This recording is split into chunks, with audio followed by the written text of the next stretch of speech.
say something stupid. Bologna, fudge, and mustard! My life is being ruined by the internet! I'm here to stay.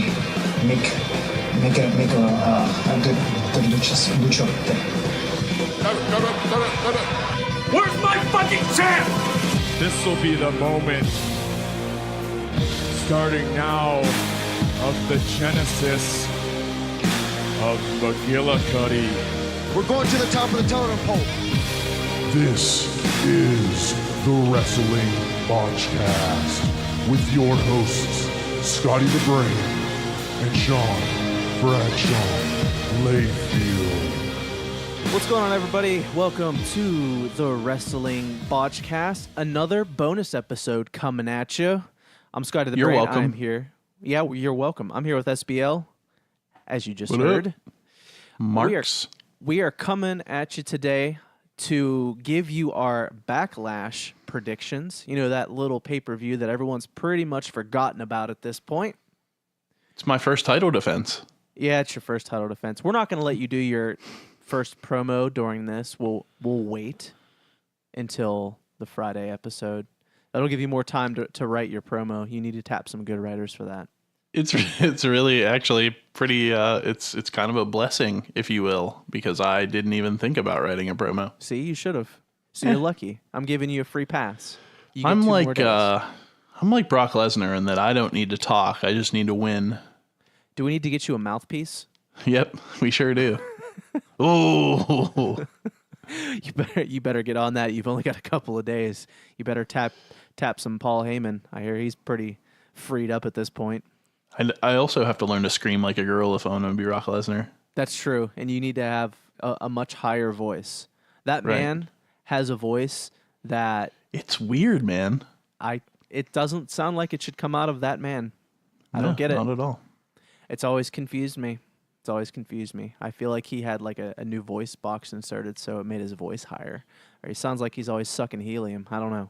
Maybe that's how he blows himself up with all the muscles. It's very possible. He just sucks on helium.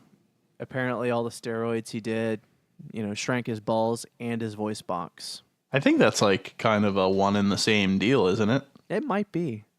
The smaller the balls, the higher the voice. I don't know. I guess there's science behind that.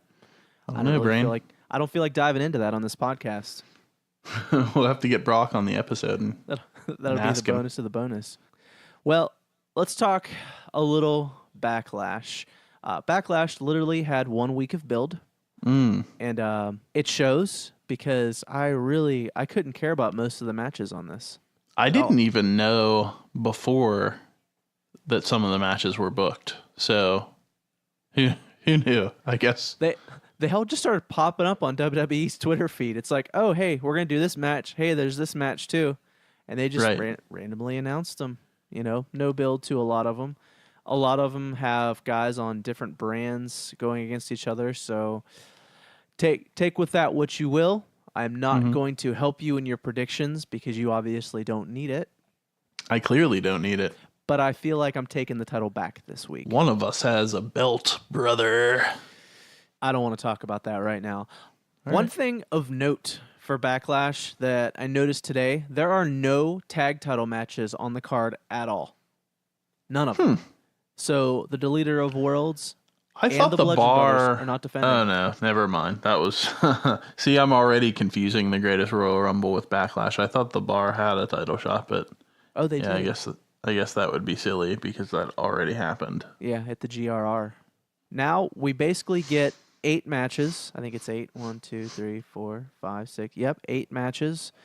And all of them are very meh. So I guess let's go ahead and get started. And I'm going to start Let at the meh bottom. begin. Yeah, I'm going to start at the bottom here. And if you're just joining us for the first time, on these prediction shows, yes, we make predictions, but we predict.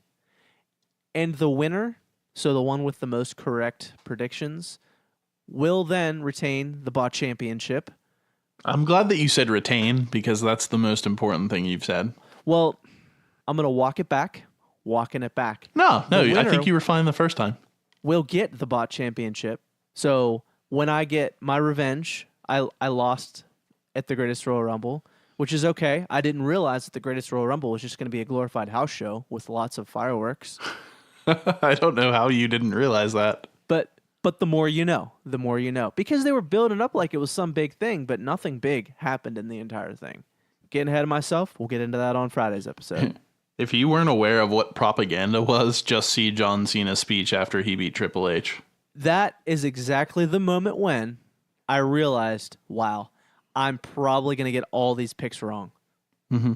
I knew fair ahead enough. of time. I saw that Sweet Chin music coming towards my face at that point, but there's nothing I could do to stop it. You know, I just had to take it on the chin, take the pin, and move on to the next match, which is now. It's here and now. All right, let's do this. Let's do this. The first matchup we got Braun Strowman and Bobby Lashley versus Kevin Owens and Sami Zayn in a what the hell do we do with these guys? Let's put them all in one match. Mm-hmm. Let's do it. You got any thoughts there, Brain? There are lots of thoughts running through my head. Lots of thoughts. One thought is I hate this matchup. Mm-hmm. I don't feel good about it at all. As most of you know, I am a KO supporter. And it's terrible that he's in this match because you know damn well that this match is going to go for 10 minutes. For the first 8, Kevin and Sami are going to tag back and forth, and they're going to beat the hell out of Lashley. And then Braun's going to get the hot tag, and he's just going to barrel over everybody with football tackles outside the ring. And then he's going to get the pin inside the ring. So that is my prediction, is that Braun Strowman is going to get the pin and the win for his team. So let's make this a twofer. Who gets the pin? What team gets the win? See, here's the thing. I feel exactly the same. So I'm unwilling to take a flyer on anyone just because I got to protect this house. I know. I feel like you have the champion's advantage right now. Right. So you could literally pick the same picks that I have throughout the entire card, and you would retain. Brain. I don't recommend you do that. That does not make for good radio, friend.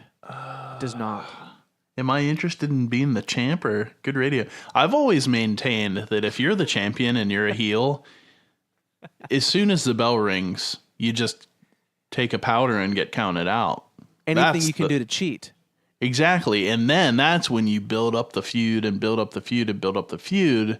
And then finally there's like a no holds barred finish match where you can't get counted out, et cetera, et cetera. You can't cheat. Let's treat every one of these like the blow off match. Until we get some new blood inserted into this feud, into this blood feud, we need to treat each one like it's a blow off. I think here's what we need to do. I think you need to make your prediction first on each one of these. Well, here's the thing. Okay, yeah, that's fine. I'll do that. I feel like that we may truly have gives a you lot little of the bit of an same advantage, and also I can elect to choose a different way.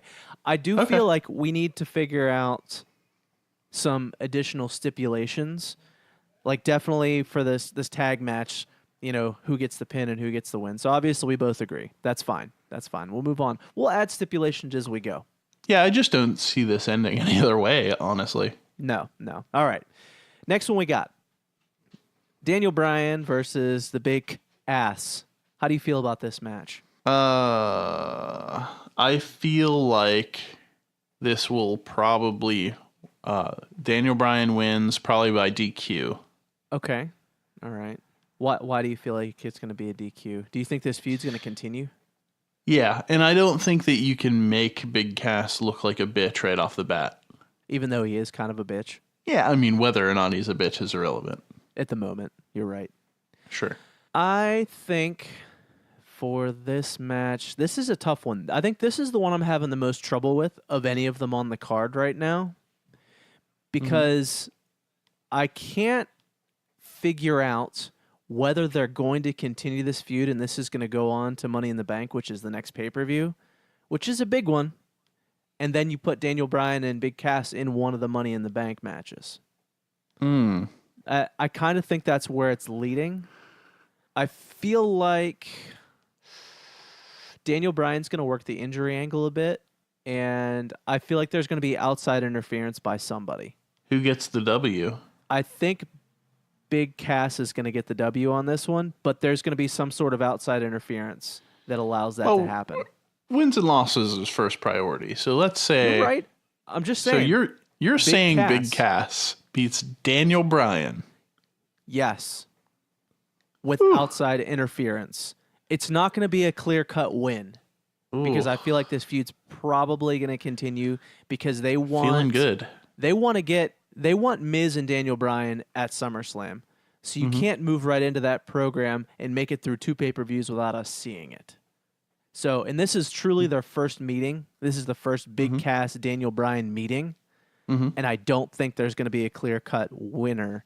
But I think I agree with that, but picking Big Cass is a big Maybe the Miz interferes, something happens that's gonna create a diversion that is gonna get the W for Big Cass. So that's where I'm going. You're going one. You will go up on me so hard if you get this. I just don't think you will. But I'm feeling good about it because it is not a main event. You're not gonna get that feel good moment at the end. It's gonna sit in the mid card somewhere. I applaud your bravery, if nothing else.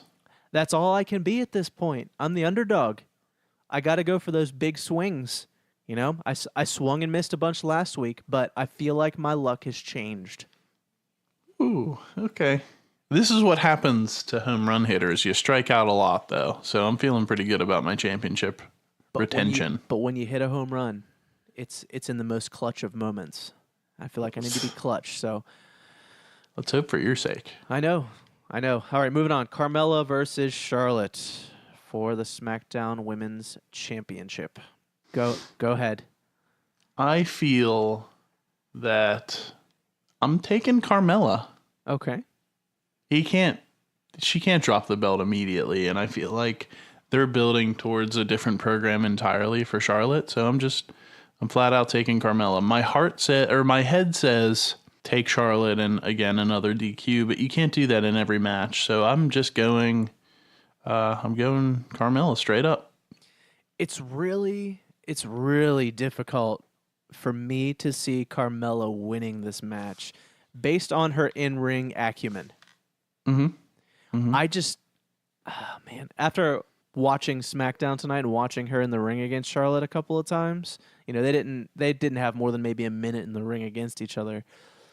But I don't see any situation in which Carmella could best Charlotte and actually look good doing it. Sure. Yeah, I feel like there could very well be some fuckery, but I feel like she's keeping the title. I do agree with you as well. It hurts. It hurts super bad to say it, but there's no way they're pulling the title off of her that quickly, especially for as much smack talk as she's been doing.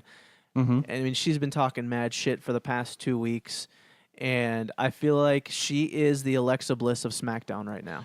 That's exactly what I was going to say. She's Alexa Bliss light. So I feel like that's they want her to be a talker. They're going to make her a talker. Yep, that's it.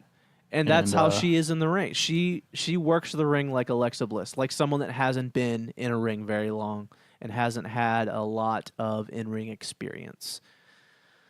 So that's where I'm going with that too. I don't know that she's going to pin her clean, but again, yeah, there's going to be some kind of madness that happens there. All right. Next up, the next women's championship, we got Nia Jax versus Alexa Bliss for the Raw Women's Championship. I think Nia retains. Yeah, it's hard to not pick Nia in this one. Because Alexa Bliss has been champion a lot, and people seem to quite like Nia now. And I feel like she's on a roll at the moment, and I don't see anybody... It's weird. I don't see anybody on the Raw roster right now that can really challenge her until Rousey kind of gets her footing in there. So I feel like Nia's going to keep it for a little while. Yeah, I think she gets a little bit of a run. I disagree that nobody else could beat her. I feel like Bayley could beat her because she has an NXT. But yeah, I don't think that necessarily you need to take the title off of her right now, especially with all these promos. Like if Alexa doesn't get her comeuppance, then you wasted all those really excellent promos. I don't know about excellent, but definitely funny promos. They've definitely been funny. I don't see that match going any other way at this point. All right, next we have the Intercontinental Championship. Seth Rollins versus The Miz. I'm Rollins all day. Team Rollins. There's no way they take this title off of Rollins, especially from the right. past couple of weeks and how over he's been with the crowd. The Intercontinental Championship is basically the world title to me right now on Oh, on yeah. Raw. Especially because Rollins has it, because he is just, tearing it up match after match. Great matches, good times. He's your de facto world champion for sure. Yeah, absolutely. It may be one of the best matches of the night too. The way both of them work, and they obviously have ring chemistry. You know, they've been in so many matches together over the last 6 months, so I feel like they'll put together a good one. And Could be good. Yeah, Seth's been the man. The only way I could see them possibly giving it to Miz here is if they want Rollins to hop into the Universal title picture. But I don't know that they're ready to do that yet. There just seems to be too many other guys in line right now that fit that bill a little more. So he's definitely going to retain. Not to mention, you're not going to put 2 titles on one show. I love the fact that all your picks are the same as mine, because that means I'm keeping my title. I know, but it sucks because this pay-per-view is so predictable at this point. All right, now and it's such a nothing pay-per-view too that it almost like, it seems a little silly to change any titles. So I agree. It does, but you never know. They could swerve you. They could swerve you hard. All right, next one we got AJ Styles versus Shinsuke Nakamura, but just added a no disqualification stipulation. Yeah. So does that change things for you? I don't know that it ever changed anything for me, but I am taking Nakamura, and here's why. So this is an instance where I think he's lost time after time to several people, Jinder first, and now AJ. He's lost several times too. If you continue just beating him, then he goes into that Roman camp of, why does this guy continue to get title shots? He is, as of now, we're going to Extreme Rules in, I think, July. He's still listed as the main event versus AJ Styles for the title. If you don't change that title, then and AJ just beats him this month, next month, and in July, there's just no drama. There's no meaning. We have to believe that Nakamura is a threat and can win. And though I don't think Nakamura retains it through, let's say, SummerSlam, I think that you are looking at a more or less interim title run. And I think Nakamura wins. Whew. Okay. You gave me a lot of things to think about right there. Because I definitely understand your point about Nakamura now becoming the Roman of SmackDown. Yeah. And I'm also he has to win sometimes, or else he has no credibility. Yeah, he definitely does. I'm looking at it from the other perspective as well, in that the next guy in line for a title shot, I have to believe, is Samoa Joe. I feel like that's why he was brought to SmackDown Live. Now, saying that, I don't see them doing a Nakamura Samoa Joe program, because old Vinnie Mac does not like heel versus heel programs, which makes me think that AJ is going to retain the title, and he's going to start a program with Samoa Joe directly following this pay-per-view. See, I think first off, I love the fact that we have some difference of opinion, especially because there is a championship on the line. But who's to say that Nakamura doesn't win, drop it again at the next pay-per-view, and then the Samoa Joe feud starts? Because, again, we know that in July, the planned main event is still Nakamura and Styles. Now, could they throw, because Corbin left, could they throw Samoa Joe in that, and then he could pin AJ, or he could pin Nakamura? Absolutely. Then that makes it a 2 heels versus baby 3-way. But, and I do agree that Samoa Joe is definitely going to be thrown into that mix at some point. But I fall back to the ideology that if you just continually pin Nakamura, then he's going to have no credibility as a threat, if you will. You're right, but I'm thinking like Vince McMahon right now. And I look at the last 3 pay-per-views that have happened. And he's Japanese. Yeah. And Vince is low-key racist. Exactly. I mean, think about it in that way. There's a lot of directions you can go with Nakamura after this AJ deal. Not to mention it's a no disqualification match. So you could go either way. You could say this is the blow-off match. Or you could say AJ won because he just beat the shit out of Nakamura with a chair, or he low-blowed him like 15 times in a row to get him back. Or, I mean, there's so many ways you can go with it. And you look at how many times Roman's gotten a title shot, losing time and time again. There are many ways that you can continue this feud for as long as they want to. See, that's not what I want, though. I don't want every feud to be like a Roman where just people just get title shot after title shot, lose and lose and lose, and it sucks, and people lose faith in you, people boo you, it's boring.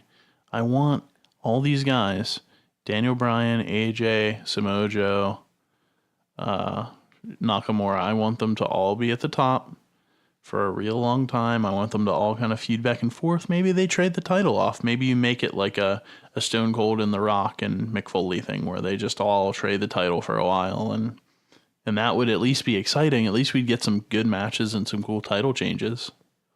You're right. I don't disagree with that point. But thinking like Vince McMahon, the low-key racist. The low-key racist, how often has he put a title on somebody that doesn't have a mouthpiece, that doesn't really cut good promos? It just doesn't happen very often. And I mean, you might be right. If he holds it, he may hold it for a short amount of time. AJ may win it back on the Raw the SmackDown Live the next 2 nights later. Right. But really, when it comes down to it, AJ has been their guy for a while. I think AJ continues to be their guy. And AJ's going to be their guy until there's some sort of match that includes 2 other people that still makes him look strong. You know, he may not take the pin and lose his title or something like that. I feel like there's going to be some other way that they're going to spin this. We'll see, brother. Brainy brother. Indeed we will. All right, let's move on. We got Jeff Hardy versus Randy Orton for the U.S. title. Sorry, Randy Snorton. You want to take that again? Yeah. Jeff Hardy versus Randy Snorton for the United States title. Don't even cut that. It's so funny as is. No, I'm not going to. Listen, I've got to get used to saying that. It doesn't roll off the tongue as well as I'd like for it to, but it's gonna. It's gonna be a thing. I think Jeff Hardy wins. I can't imagine anyone cares about Randy Orton at this point. Yeah, you're right. Randy Orton needs to take a nice long vacation after this match is over. I, for some reason, see Shelton Benjamin getting involved in this somehow because he feel like he deserves a U.S. title shot, as we learned on SmackDown. But, yeah, Jeff Hardy's definitely going to take this one. He hasn't been champion that long. He puts on much better matches than Orton does. There are a lot more feuds I like to see happen with him, and there's no one I could see Orton feuding with right now that would be remotely interesting. I mean, can you think of anybody? I haven't been able to think of anybody for him to feud with that'd be interesting in years, so I certainly can't now. I'll say this, I'm enticed by the idea of Shelton Benjamin because he seems more like a breath of fresh air than Randy Orton, and maybe it's because he's been out of the company. I feel like they both have, long ass careers, but at least Shelton Benjamin is someone fresh, It sounds better, but that's the thing. Like, he's taken pins the last 2 weeks. So, he'll do the honors, but he might have a good match along the way. Right.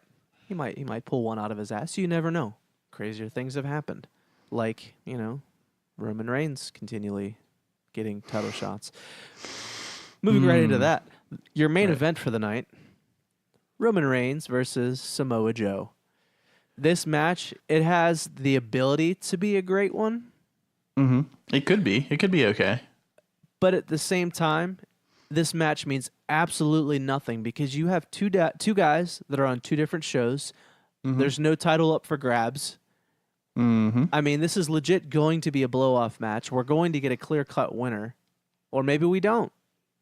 But, I mean, it being a main event, I feel like we'll get a solid 20, 25 minutes of Samoa Joe looking like a badass, I hope. I hope so. But where do you go? Who takes the win here? Oh, I'm going Roman Reigns all the way. It pains me Are to you? say it, and I loathe to think of Roman beating Samoa Joe, but I think he's going to. I think this is me thinking like Vinnie Mac, like you were before.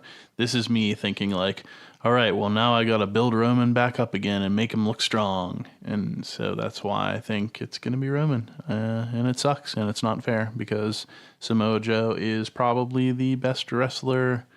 Not best wrestler. I'm going to walk that back. He's probably the best all-around performer. And by that, I mean a mix of talking and promo in the company right now, especially as a heel. Save for like a Seth Rollins and AJ, I feel like Samoa Joe would be head and shoulders above everyone else. But luckily, we live in an era where there's a couple really great wrestlers at the top, and he's one of them. And he should win, but he won't because life isn't fair.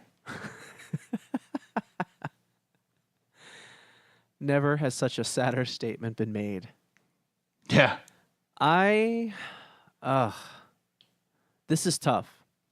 When you see a guy like Roman it's Reigns tough. take on Brock Lesnar 3 main events in a row, and you see him consistently just get his ass handed to him in those matches and lose, I can understand where you're coming from by saying they need to build him back up again. But this tiny little... mind you, I don't want him built back up. I just know. believe... No, I'm saying you make a point there. But there's a tiny little part of me, like deep down in the cockles, that thinks maybe this Roman project is over and he's going to settle into the mid-card somewhere. I hope your cockles are right, but I just don't. And I feel like deep in these cockles that Samoa Joe is going to get the win here because they're going to build him for a title shot on SmackDown Live. And he's just come back. He's fresh-faced, blue-eyed, ready to conquer. I don't know about blue-eyed, but okay, sure. His eyes aren't blue. They but could be. still. I just don't believe that they are. No, I don't. I don't think the Samoan dynasty lends itself to blue eyes. He's just come back. Are you going to bury him already by Roman Reigns? Oh, I don't think either of these people are getting buried. I think it's going to be a strong match, very even. I think Joe will end up dominating for maybe 2/3 of it, like the middle to the end portion, and then Roman hits a spear out of nowhere, and that's it. And that'll be it. So he's going to pin him with one spear. Yeah. I think this whole like 7 F5s, 30 spears thing was just an aberration, and I think that was part of the Roman Brock thing. I think that from now on, the spear will be played as one of the more dominant. It's going to be protected. It should have been protected prior. Should have been. Yeah, but I think they start building him and his moves back up. Though he'll still hit somehow 30 Superman punches because God knows we need to see that. And that gives me an idea. Here are the sub predictions for this match. How many spears, how many Superman punches will Roman Reigns hit in this match? This will be just in case there's a tie. This will be one of the tiebreakers. So how many spears do you think in this match? 1 spear and 5 Superman punches. 5 Superman punches. Okay. Yeah, all right. man. I think it could easily be 7 to 8. I'm gonna go 2 spears, but I'm only gonna go 3 Superman punches. Wow. Okay. Because I feel like this is gonna be more of a grappling match. Joe works a lot tighter. He is like more of a submission specialist. He doesn't allow much space in between the two of them. So I feel like it's going to work. The whole match is going to work pretty close. So I don't feel like the Roman's going to wind up for the Superman punch as much as usual. Oh, but I hope you're right. I just don't believe 3. that you are. I'm going 3, and I'm going 2 spears. 2 spears to take Samoa Joe down. Kind of cutting the difference. Because Brock took, 3 or 4 at the Greatest Royal Rumble? I thought he took like 90, to be honest. It felt like 90, and it's felt like 90 over the last 3 matches they've had. But I think he took like 4 at the Greatest Royal Rumble. So that's why I'm going 2. Going 2, cutting the difference. Cutting the difference for that one. So that's what we got. That is the whole card. I'm feeling good in my head and sad in my heart about these predictions. As you should. As right? you should. You know what, man? Now I'm thinking about it more. And the Roman Reigns Samoa Joe is the main event, and Vince always likes people going home happy, and he thinks that Roman Reigns makes people happy. Does he, though? Do you really think he thinks that now? I don't know. You would think, based on the matchups he's had recently. I mean, he's I just hope after his big win, he gets out a chair and maybe some weapons and turns heel. I don't see it happening. I know, man, but it'd be great. It's all those hopes and dreams that we have that will never come to fruition, because all the hopes, all the dreams. Vincent K. McMahon does not will it so. He's too stubborn to give up on the Roman dream. That makes me sad. It does. We'll continue to be sad. You know, maybe he just decides to retire early. I mean, you never know. The steroid reports could finally come back, and he could be all steroided up, and maybe he'll get suspended for 6 more months. Who knows? Something tells me we're gonna have a long, full career from Roman. Yeah, you're probably right. You're probably right. And on that note, I think that does it for this one, for our bonus episode. All you guys out there, if you want to join us in your picks, you know, keep track at home. Soon, once we kind of build up the listenership, once we build up this woo-woo crew, this botch crew, I don't know what we're going to call it yet. We'll come up with something. We're going to have you guys get involved with this as well, and maybe we'll allow the matchups to include some of you guys instead of just us two. You know, then I can win it and then just retain it a whole bunch. Yeah, I think that would be reasonable. It'd be cool to have people on to do the show with us. I think it'd be great. We can have some listeners join in on the prediction shows. Maybe we'll draw a name out of a hat, or once we set up the Patreon, which we could be doing soon. We're working on the Patreon. We're going to get that up and rolling probably in the next few weeks. Maybe we'll make that a tier. You get to join on one of our prediction shows, and you get the chance to win the Bot Championship. I'd be equally happy if people either loved the show or boycotted it. Either one would thrill me. Listen, all publicity is good publicity. Exactly. Somehow I knew you'd feel that way. Anyways, follow us on Twitter at Botchcast, at Facebook.com/Botchcast, on the Instagram at wrestlingbotchcast, and wrestlingbotchcast.com. You can find us on all of the streaming services. You got us on the Google Play. You got us on Podbean. You got us on Apple Podcasts and on Google Play and Stitcher for you Android folks. And that's really... hopefully soon coming to Spotify. We are submitted and waiting anxiously for them to give us the thumbs up. Do you feel anxious? No, not really. I was going to say, I don't care at all. When it happens, it happens. We'll eventually be on Spotify. We're submitted and just waiting for them. Apparently, they're super backed up there because everybody wants to put their podcasts on Spotify nowadays. Don't even add us, Spotify, you fucking marks. Well, that's all we got for you guys today. We'll be back on Friday with a full episode recapping everything that's going on in wrestling this week. We'll be coming at you with some Ring of Honor stuff this week, as well as our Oh, yeah, dude. Fuck yeah. I forgot about that. 2 Bound by Honors happened this past weekend, so that'll be a fun one. We're looking forward to it, and we'll catch you guys on Friday. Later, marks.